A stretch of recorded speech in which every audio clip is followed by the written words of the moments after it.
রে অশোক, তোমাকে একবার দেখলে মনে হয় সারাক্ষণ দেখতে থাকি।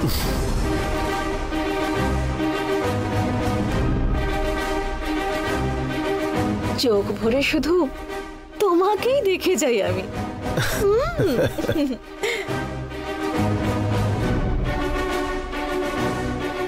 শয়তান সায়ন, দেখতে পেলি তো এটা? দেখ, আমার অশোক হিরোর মতো দাঁড়িয়ে আছে, আর তুই নিজের মুখটা দেখ, ক্লাইম্যাক্সে হিরোর কাছে প্রচুর মার খাওয়া ভিলেনের মতো লাগছে।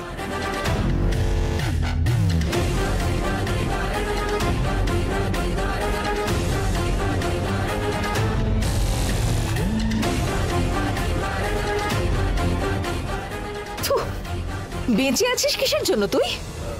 আয়নায় গিয়ে নিজের মুখটা একবার দেখ, দেখতে ইচ্ছে করবে না, নিজেরও ঘেন্না করবে। কিন্তু আমার বরকে দেখ, গন্ধর্বদের মতো দেখতে।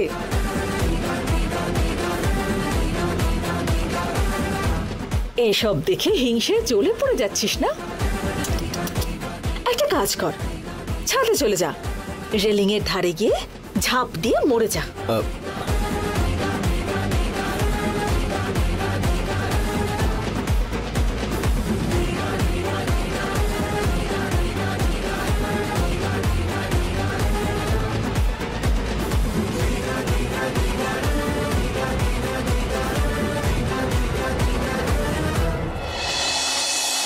কমলা মা। দিদি, এই ফোনটা নিয়ে গিয়ে ওনাকে দিয়ে এসো।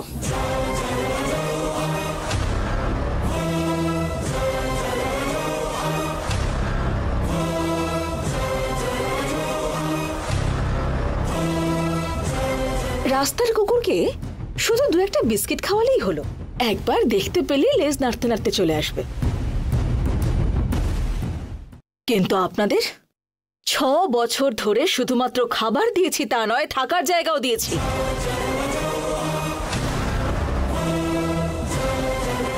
রাস্তার কুকুরতে যে কৃতজ্ঞতা আছে না, সেটা আপনাদের মধ্যেও নেই। অশোক আমাকে একটা কথা বারবার বলতো, আমার বাড়ির লোকেদের নিজের সাথে রাখবে না, তোমার খাবারে বিষ মিশিয়ে দিতেও কোনো দ্বিধা বোধ করবে না। কিন্তু আমি আপনাদের বিশ্বাস করতাম। যে কাজটা করেছেন তার জন্য লজ্জা করছে না আন্টি?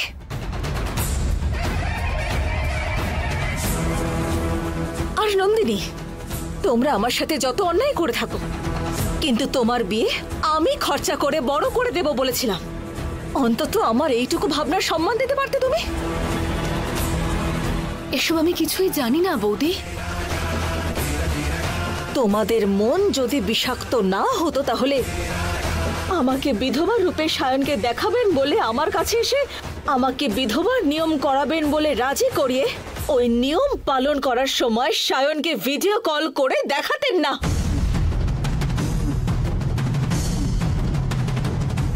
ছি, মানুষ যে এতটা ক্রূর হতে পারে আমি সেটা কিছুতেই বিশ্বাস করতে পারছি না। সত্যি কি আপনারা মানুষের পর্যায়ে পড়েন? ছি, আপনাদের মুখ দেখতেও আমার ভালো লাগছে না, ঘেন্না করছে। বেরোন এখান থেকে।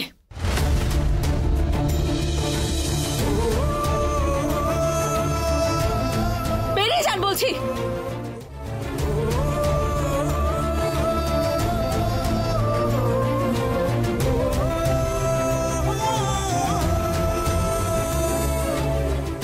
শিবানী, এসব কিছু নিয়ে তুমি কেন এত মন খারাপ করছো?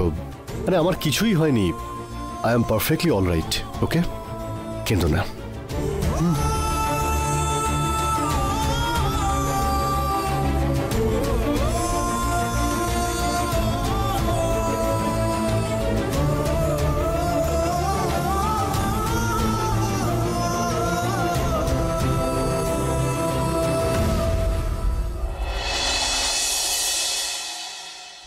সায়ন বাবু, আপনি কি জানেন শিবানী অনুজা নন্দিনীকে নাকি বাড়িতে ডেকেছিল?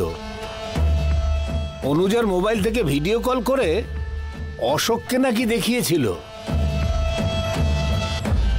বেচারি অনুজাকে অনেক অপমানও করেছে।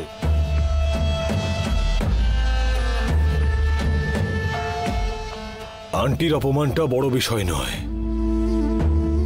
আমার অসম্মান হয়েছে সেটা বড় কথা।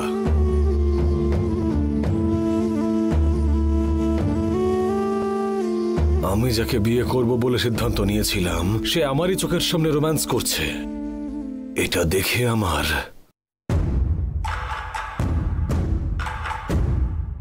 গায়ে যেন অ্যাসিড পড়ার মতন জ্বালা ধরছে। আমার সারা জীবনে এরকম ভাবে অপমানিত হতে হয়নি। সহ্য করতে পারছি না। আমার ব্যাকগ্রাউন্ডের ক্ষেত্রে, ক্যাপাসিটির ক্ষেত্রে এটা একটা বড় চ্যালেঞ্জ। ওই শিবানীর সাথে বিধবা হওয়ার রীতিটা দেখে আমি কত খুশি হয়েছিলাম, তার থেকেও বেশি কষ্ট হচ্ছে আজ যখন ও আমার চোখের সামনে নিজের বরের সাথে রোম্যান্স করছে। এটা সহ্য করা যায় না।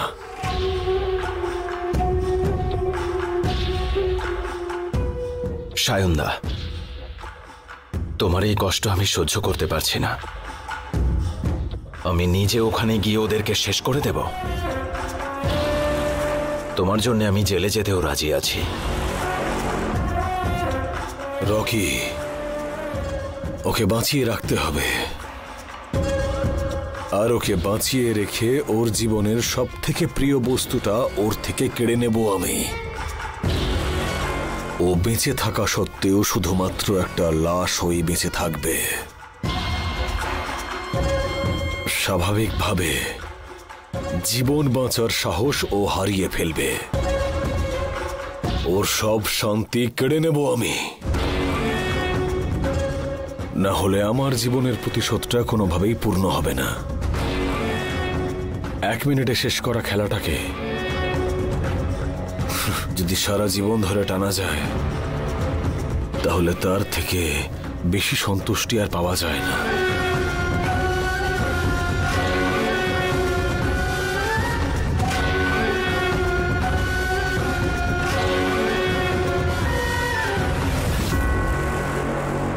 আর ওকে শেষ করতে হলে আমাকে মেন্টালি আর ফাইন্যান্সিয়ালি আরো স্ট্রং হতে হবে। একটার পর একটা চোট পেয়ে ও হারছে না, আরো স্ট্রং হয়ে যাচ্ছে। রোজ একটু একটু বিষ পান করে নিজের রক্তে মেশাচ্ছে।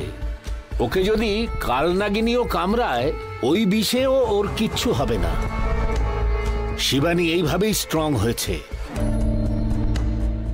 সমস্যাগুলোর মুখোমুখি হতে হতে এখন আর কোনো কিছুতেই ও ভয় পায় না। আর যে কি বাকি আছে, গাছ কাটার